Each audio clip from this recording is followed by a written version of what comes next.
Welcome back. The topic of this interactive video lesson is on solving optimization problems, Level 1. Let's start with an introduction. In this lesson, we will learn how to solve word problems that involve optimization. Like all word problems, it's important to break them down into little parts and not try to solve them in one large, apocalyptic step. This means that we will use several of the skills we have acquired in this section. The best way to get better at these questions is to work through as many of them as possible. Let's work through a typical optimization problem right now. Sample problem. The Royal Dorian Yacht Club wants to minimize the costs of staffing its swimming pool for the summer. They have decided to pay their senior staff $3,500 for the summer and their junior staff $1,500. The club wants to hire its staff using the following constraints. Let's define the variables first. X is the number of senior staff and Y is the number of junior staff. We can represent the cost of staffing as the cost equals 3,500 times X plus 1,500 times Y. Now here are the constraints. The maximum number of staff for the pool is 30 and the minimum is 18. So for the maximum, we know that that is X plus Y has to be less than or equal to 30. We also know that X plus Y has to be greater than or equal to 18.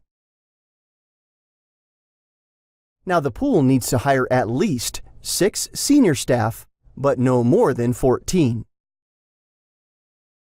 We can represent this as X is greater than or equal to 6 and X is less than or equal to 14. The pool needs to hire at least 8 junior staff. We can represent this as Y is greater than or equal to 8. And the number of junior staff must be at most twice the number of senior staff. So the ratio of junior to senior staff is Y is less than or equal to 2X.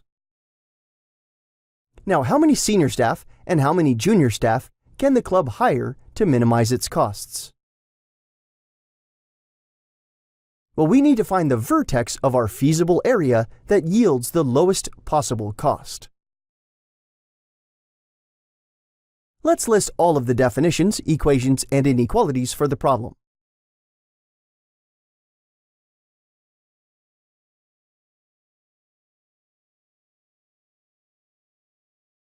There we go. Also, it makes sense to add that the number of senior and junior staff must be equal to or greater than 0. We can't have negative staffing. Now we're ready to construct the polygon of constraints, or feasible area, on the Cartesian plane. In the first inequality, X plus Y equals 30 on the boundary, so we'll use 10, 20, and 20, 10 for points on the line. Like so. If we use 0, 0 as a test point, 0 plus 0 is less than or equal to 30 is true, so 0, 0 is on the shaded side of the boundary line. Now for the next one. X plus Y equals 18 is on the boundary, so we'll use 0, 18 and 18, 0 for points on the line. Like so. If we use 0, 0 as a test, 0 is greater than or equal to 18 is false, so 0, 0 is not on the shaded side of the boundary. The boundary line of the next function is defined as x equals 14. That's a vertical line going through 14 on the x-axis. Since the sign is less than or equal to, we shade on the left side of the line. Now for the next one, the boundary line of the next function is defined as x equals 6. So that's the vertical line going through 6 on the x-axis. And since the sign is greater than or equal to, we shade on the right side of the line. Now for y is greater than or equal to 8. The boundary line of this is y equals 8. That's a horizontal line going through 8 on the y-axis. Since the sign is greater than or equal to, we shade on the top side or above that line. Now for the next.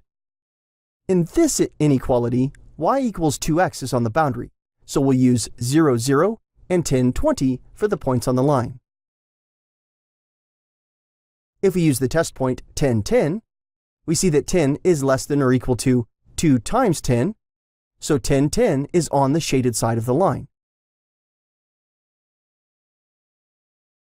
Now for the last two. The last two inequalities say that the polygon of constraints must be in quadrant 1. Like so. The polygon of constraints is now defined, so let's color it in. It's this area right here. Now we can identify the coordinates of the vertices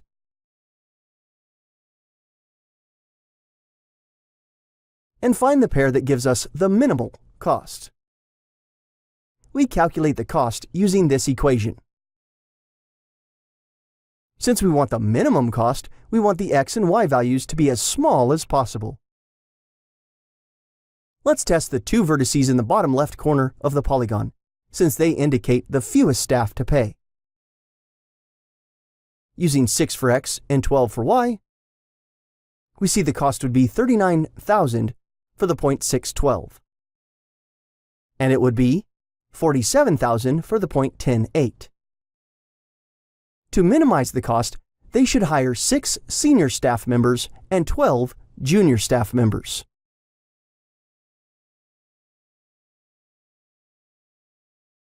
All right, now you're ready for more examples and practice.